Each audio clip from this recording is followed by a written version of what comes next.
اب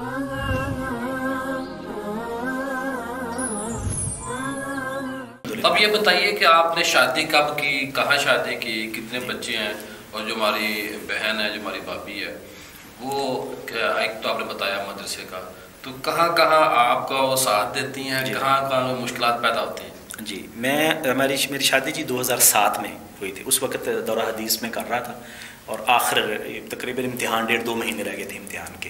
قبلہ پیر صاحب کے ایک مرید اور خلیفہ تھے حضرت مولانا قاری محمد امین صاحب. ان کا بیدیاں روڈ پہ اپنا جامعہ بھی ہے. ان کی چھوٹی ہمشیرہ ہیں میری وائف جو ہیں. یہ ویسے بہاول نگر سے بلونگ کرتے ہیں، لیکن ادھر ان کا اپنا جامعہ سیٹ اپ ہے سارا. تو 2007 میں کتنا اچھا انہوں نے کیا کہ ایک دینی گھرانے سے رشتہ لیا تاکہ آگے جو مدرسہ ہے، جو خانقاہ، وہ چل سکے. ہاں، وہ نبی کریم صلی اللہ علیہ وسلم کی حدیث ہے نا جی، کسی بھی گھر میں شادی 4 وجہ سے کی جاتی ہے. اس کے حسب کی وجہ سے، اس کے مال کی وجہ سے، اس کی دولت کی وجہ سے، یا اس کے دین کی وجہ سے. تو حضور نے فرمایا کہ تم دین کو ترجیح دینا. تو یہ بزرگوں کا مطلب یہ ان کی دور اندیشی تھی کہ انہوں نے یہ فیصلہ فرمایا. تو الحمدللہ میرے 4 بچے ہیں جی، 2 بیٹے ہیں، 2 بیٹیاں ہیں. کس کس کلاس میں؟ بڑی بیٹی جو ہے ابھی میٹرک کے پیپر دینے والی ہے. ابھی جو پیپر ہوں گے اس میں کیا نام بیٹی کا؟ فضا بطول ہے. ماشاءاللہ. چھوٹا بیٹا ہے، اس کا نام احمد عرفان ہے. تو وہ ابھی پری 9th میں ہے، اور ماشاءاللہ اس نے 11 مہینوں میں قرآن مجید حفظ مکمل کیا. سبحان اللہ. اور ابھی انشاءاللہ رمضان شریف میں مسل آئے گا قرآن مجید انشاءاللہ. اور اس سے چھوٹی بیٹی ہے، اس کا نام جویریہ بطول ہے. اس نے 3 کلاسیں پڑھی تھیں، اور پھر اس نے الحمدللہ ابھی اس سال قرآن مجید اس نے بھی حفظ مکمل کر لیا. ماشاءاللہ. تو ابھی اس کو پھر ہم پرائمری میں انشاءاللہ اس کا ایڈمیشن ابھی ہونے کا، یہ ابھی جب سال شروع ہوگا اس میں. اس سے چھوٹا بیٹا ہے، تو اس کا نام علی عرفان ہے. یہ سارے نام قبلہ پیر صاحب نے خود ہی رکھے تھے یہ سارے الحمدللہ. تو وہ ابھی پہلی کلاس میں 1 میں جا رہا ہے، گیریزن اسکول میں.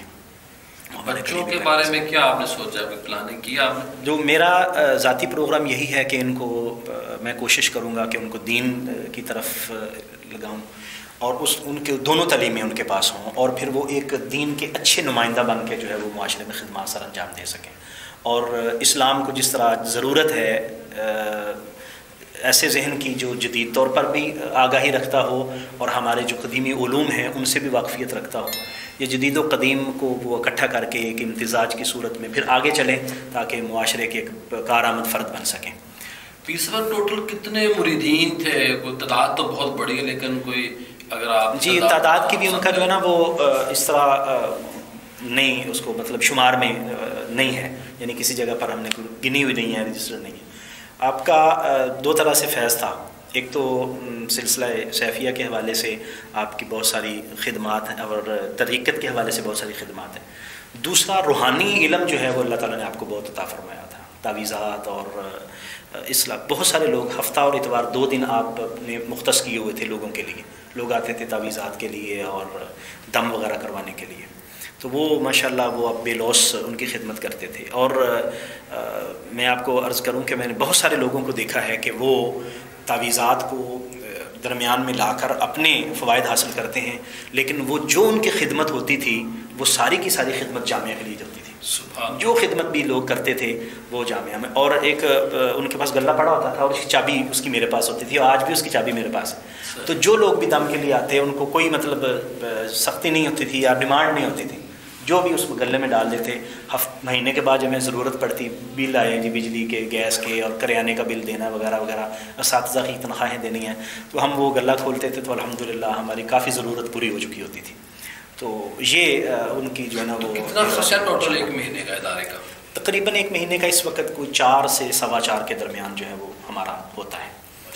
اساتذہ کی تنخواہیں، اور اس میں سب کی کیا کیا کتابیں انہوں نے کچھ جو لکھی ہیں، جو پرنٹ ہوئی، کچھ چھوٹی چیزیں میں نے دیکھتا رہا ہوں. جی کیا ان کا پرنٹ ہوا؟ جی ان کی کتابیں، ایک تو جو حضرت مجدد الفسانی رحمۃ اللہ علیہ کے رسائل تھے ان کا انہوں نے ترجمہ کیا. مکتوبات شریف کا؟